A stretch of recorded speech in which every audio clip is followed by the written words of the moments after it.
What is going on, everyone? Welcome back to my channel. So today we have how to take a long exposure photograph. So in this video, I'm going to be telling you guys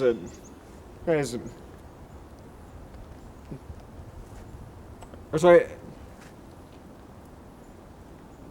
a long exposure photograph will generally use a shutter speed that's slower than 1/30th of a second. So usually about like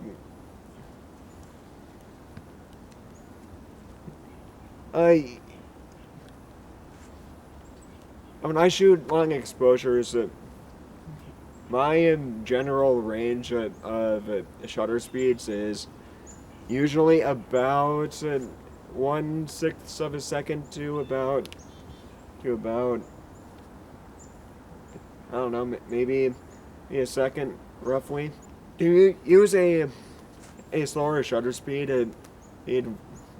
to capture the motion of the subject that you're trying to capture?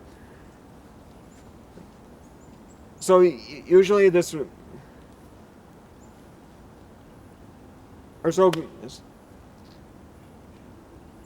some common subjects that I usually use a long exposure is are waterfalls or really just about anything else that you want to capture the motion of, and you will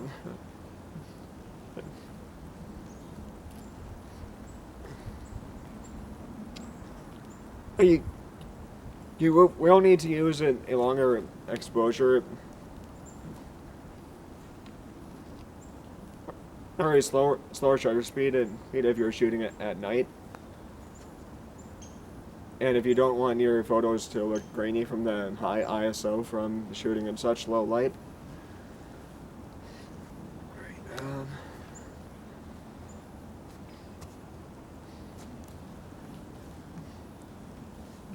Alright. When you're shooting a long exposure of a when you're shooting a long exposure of something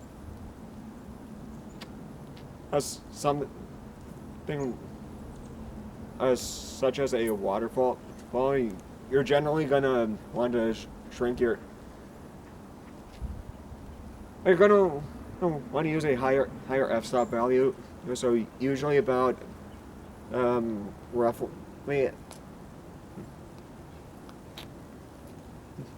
roughly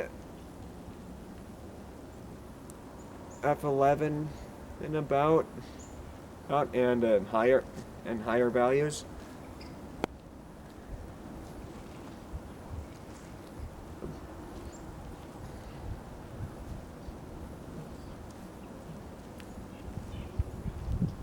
When you're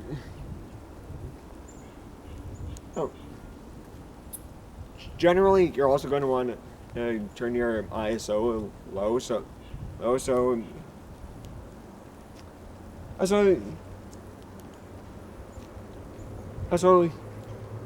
you can capture even more emotion without the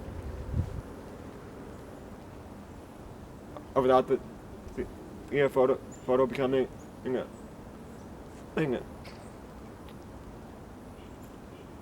overexposed.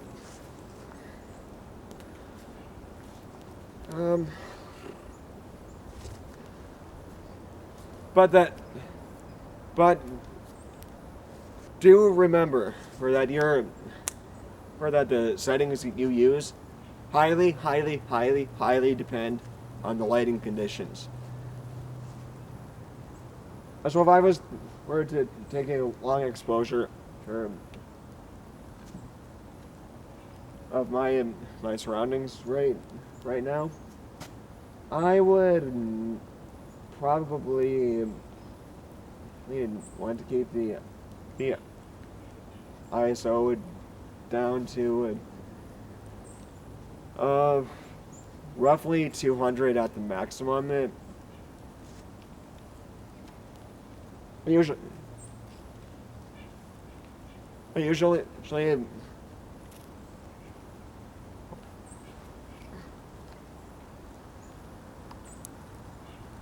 usually, usually when I'm photographing something such as a waterfall, I generally keep my ISO down to 100. Right?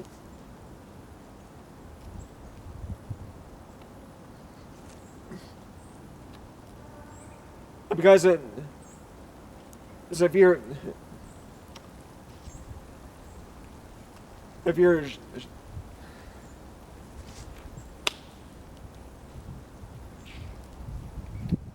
another thing to keep in mind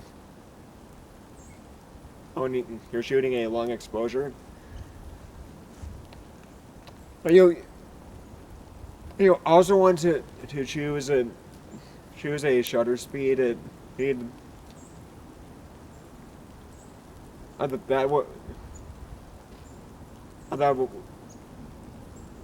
will make the motion look more fluid. But if you if you if you you know,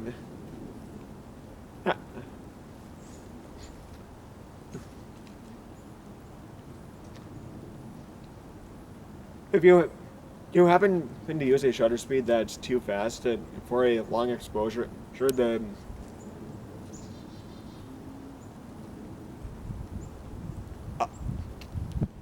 motion will look a little bit choppy, especially if you're you're shooting something like a waterfall.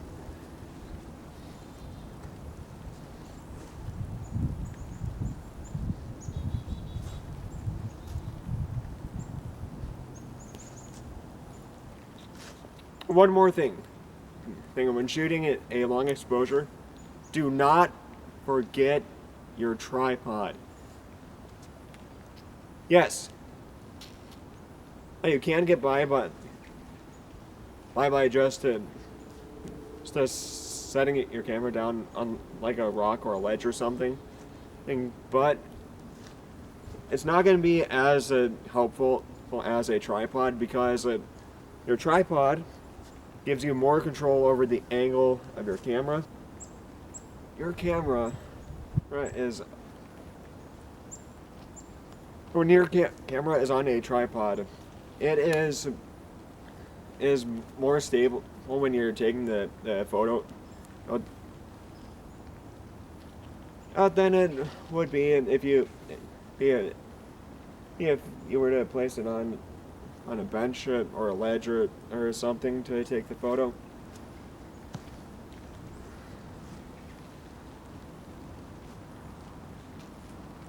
Well, that's just me speaking from personal experience. Alright, so that's going to do it for today's video. Thank you all so much for watching. I really hope that this